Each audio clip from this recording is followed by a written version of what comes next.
Livro de Gênesis, capítulo 11. A Torre de Babel. Houve um tempo em que todos os habitantes do mundo falavam a mesma língua e usavam as mesmas palavras. Ao migrarem do leste, encontraram uma planície na terra da Babilônia, onde se estabeleceram. Começaram a dizer uns aos outros: "Venham, vamos fazer tijolos e endurecê-los no fogo." Naquela região era costume usar tijolos em vez de pedras e betume em vez de argamassa. Depois disseram: "Venham, vamos construir uma cidade com uma torre que chegue até ao céu. Assim ficaremos famosos e não seremos espalhados pelo mundo." O Senhor, porém, desceu para ver a cidade e a torre que estavam a construir. "Vejam", disse o Senhor, "todos se uniram e falam a mesma língua. Se isto é o começo do que fazem, nada do que se propuserem a fazer daqui em diante lhes será impossível. Venham, vamos descer e confundi-los com línguas diferentes, para que não consigam mais entender uns aos outros." Assim, o Senhor os espalhou pelo mundo inteiro, e eles pararam de construir a cidade. Ela recebeu o nome de Babel, pois ali o Senhor confundiu as pessoas com línguas diferentes e as espalhou pelo mundo. A descendência de Sem até Abrão. Este é o relato da família de Sem. 2 anos depois do dilúvio, aos 100 anos, Sem gerou Arfaxade. Depois do nascimento de Arfaxade, Sem viveu mais 500 anos e teve outros filhos e filhas.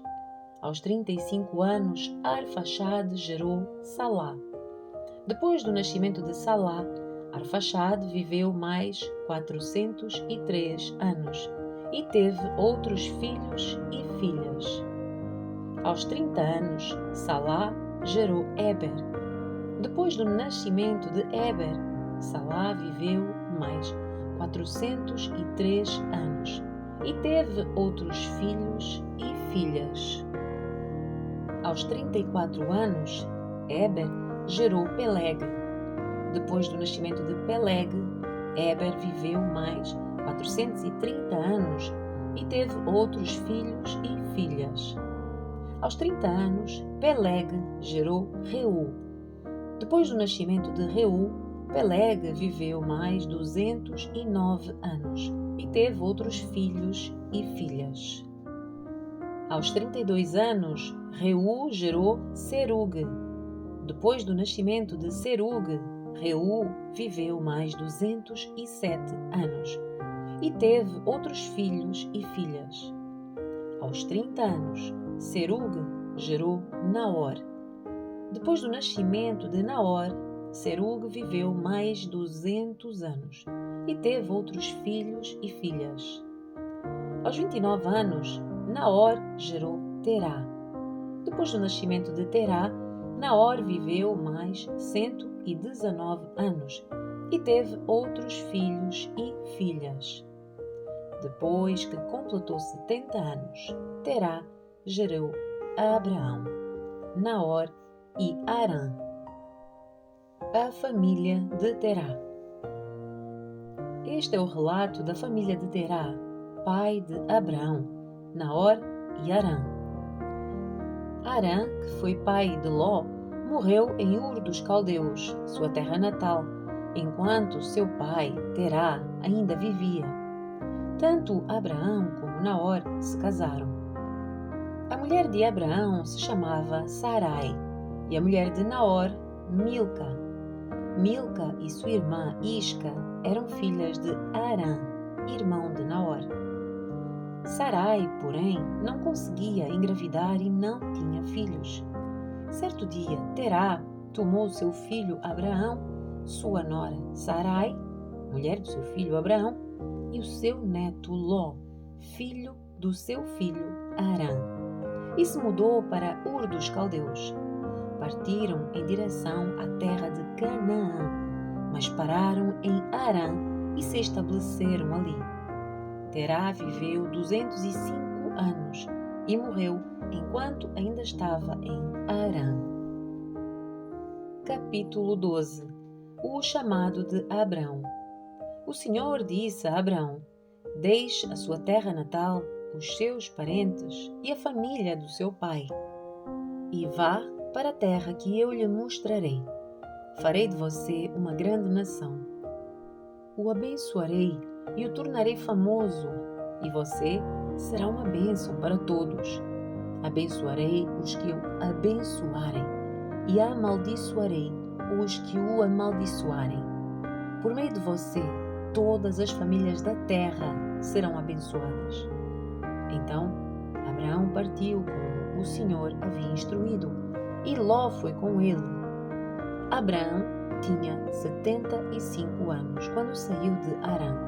Tomou a sua mulher Sarai, seu sobrinho Ló e todos os seus bens, os rebanhos e os servos que havia agregado à sua casa em Harã, e seguiu para a terra de Canaã.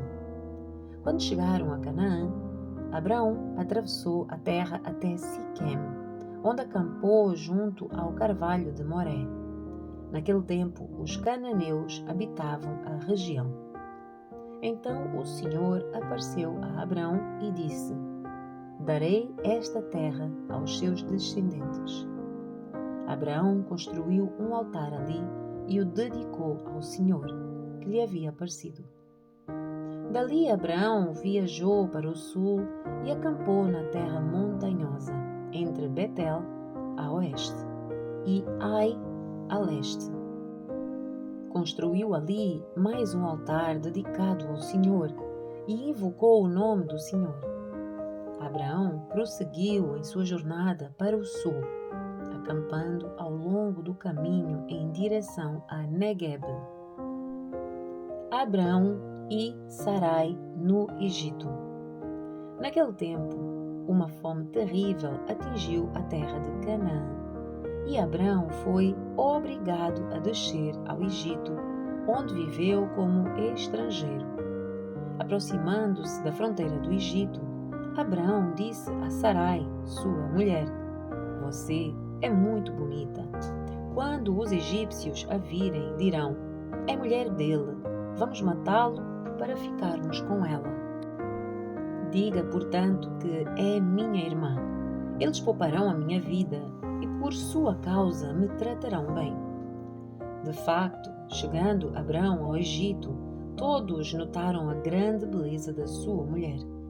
Quando os oficiais do palácio a viram, falaram maravilhas dela ao faraó e a levaram para o palácio. Por causa de Sarai, o faraó deu muitos presentes a Abrão: ovelhas, bois, jumentos e jumentas, servos e servas e camelos. Mas, por causa de Sarai, mulher de Abrão, o Senhor enviou pragas terríveis sobre o faraó e sobre os membros da sua casa. Por isso, o faraó mandou chamar Abrão e disse: o que você fez comigo? Por que não me disse que ela era sua mulher? Por que disse que era sua irmã e permitiu que eu a tomasse como esposa? Aqui está a sua mulher. Tome-a e vá embora daqui. O faraó ordenou que alguns dos seus homens escoltassem Abrão com a sua mulher e todos os seus bens para fora da sua terra. Capítulo 13. A separação de Abraão e Ló. Abraão saiu do Egito e subiu para Negueb, junto com a sua mulher, com Ló e com tudo o que possuíam. Abraão era muito rico e tinha muitos rebanhos, prata e ouro. Do Negueb prosseguiram em sua jornada, acampando ao longo do caminho em direção a Betel.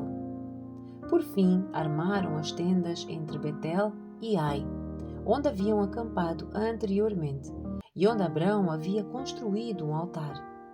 Ali, Abrão invocou o nome do Senhor outra vez. Ló, que viajava com Abrão, também havia enriquecido e possuía rebanhos de ovelhas, gado, e muitas tendas.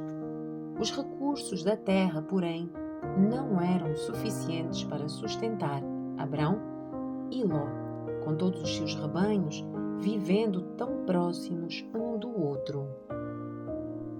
Logo surgiram desentendimentos entre os pastores de Abrão e os de Ló. Naquele tempo, os cananeus e os ferezeus também viviam na terra. Então Abrão disse a Ló: não haja conflito entre nós ou entre os nossos pastores. Afinal, somos parentes próximos. A região inteira está à sua disposição. Escolha a parte da terra que desejar e nos separaremos. Se você escolher as terras à esquerda, ficarei com as terras à direita. Se preferir as terras à direita, ficarei com as terras à esquerda. Ló olhou demoradamente para as planícies férteis do Vale do Jordão, na direção de Zoar. A região toda era bem irrigada, como o jardim do Senhor, ou como a terra do Egito. Isso foi antes de o Senhor destruir Sodoma e Gomorra. Ló escolheu para si todo o Vale do Jordão, a leste de onde estavam. Partiu para lá e se separou do seu tio Abrão. Assim Abrão continuou na terra de Canaã, e Ló mudou as suas tendas para um lugar próximo de Sodoma e se estabeleceu entre as cidades da planície. O povo dessa região, porém, era extremamente perverso e viviam pecando contra o Senhor.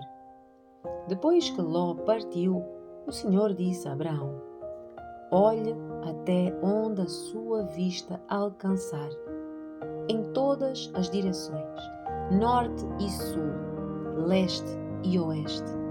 Toda esta terra que você está a ver, até onde a sua vista alcança, eu dou a você e aos seus descendentes como propriedade para sempre.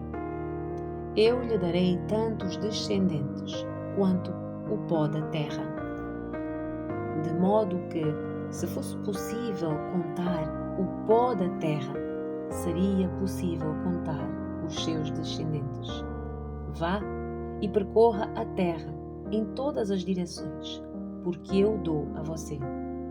Então Abrão mudou o seu acampamento para Hebrom e se estabeleceu junto ao bosque de carvalhos que pertencia a Manre. Ali construiu mais um altar.